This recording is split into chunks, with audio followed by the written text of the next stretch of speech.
السلام علیکم دوستو، کیسے ہیں آپ سب؟ امید کرتی ہوں خوشحال ہوں گے۔ تو دوستو، آج میں رمضان المبارک کے آخری عشرے کی بات کرنا چاہ رہی ہوں۔ تو ذرا تصور کریں دوستو، اگر آپ کو ایک ایسی رات مل جائے جس میں عبادت کرنے کا ثواب 83 سال کی عبادت سے بھی زیادہ عبادت کے برابر ہو، تو کیا آپ اسے ضائع کریں گے؟ نہیں، obviously نہیں۔ تو دوستو، رمضان المبارک کا مہینہ بہت تیزی سے گزر رہا ہے، اور اب ہم اس مہینے کے سب سے قیمتی دنوں میں داخل ہونے والے ہیں، یعنی رمضان المبارک کے آخری عشرے میں۔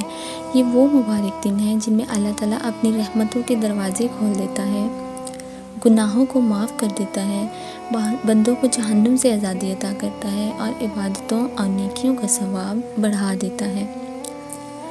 تو دوستو، یہ کوئی کہانی نہیں بلکہ حقیقت ہے۔ رمضان المبارک کے آخری عشرے میں ایک ایسی رات آتی ہے جسے لیلۃ القدر کہا جاتا ہے، اور اس رات کی فضیلت بہت زیادہ ہے۔ دوستو، آج میں آپ کو ایک ایسا واقعہ سنانے جا رہی ہوں جو ہمیں آخری عشرے کی اصل اہمیت سمجھاتا ہے۔ ایک دفعہ ایک بہت ہی نیک اور عبادت گزار شخص تھا۔ وہ بہت زیادہ عبادت کرتا تھا، لیکن اس شخص کو ایک بات کا بہت زیادہ افسوس رہتا تھا۔ وہ اکثر سوچتا تھا کہ ہم سے پہلی امتوں کے لوگ سینکڑوں سال زندہ رہتے تھے اور بہت زیادہ عبادت بھی کرتے تھے۔ وہ ہم سے زیادہ سال زندہ رہتے تھے تو عبادت بھی ہم سے زیادہ کرتے ہوں گے، لیکن ہماری عمر تو بہت ہی کم ہے، یعنی کہ ہم اتنی عبادت کیسے کر سکتے ہیں؟ یہ سوال، یہ بات ہمیشہ اس شخص کو بہت پریشان کرتی تھی۔ ایک دن وہ ایک عالم سے ملا اور آخر اس نے یہ سوال اس عالم سے کر لیا۔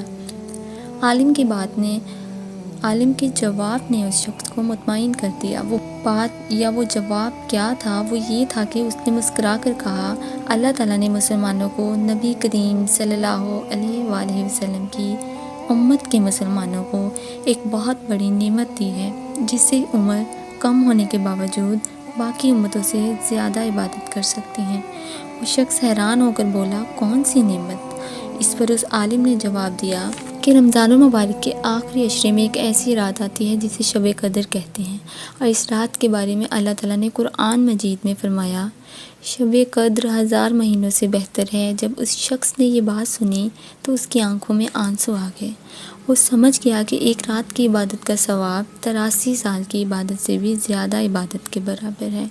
تو اگر ہم اپنی زندگی میں موجود ہر رمضان المبارک کے آخری عشرے کی 10 راتوں کی عبادت کریں تو ہمیں بھی بہت زیادہ عبادت کا ثواب ملے گا۔ ہم ان 10 راتوں کی عبادت کریں اور ان میں لیلۃ القدر تلاش کریں۔ اس میں کوئی شک نہیں کہ نبی کریم صلی اللہ علیہ وآلہ وسلم نے صرف آخری عشرے کی طاق راتوں میں عبادت کرنے کا یا لیلۃ القدر تلاش کرنے کا حکم دیا ہے، لیکن اگر ہم سوچیں تو سعودی عرب میں تو طاق راتیں ہم سے پہلے آتی ہیں، یعنی کہ اس ملک میں طاق رات ہماری جفت رات ہوتی ہے۔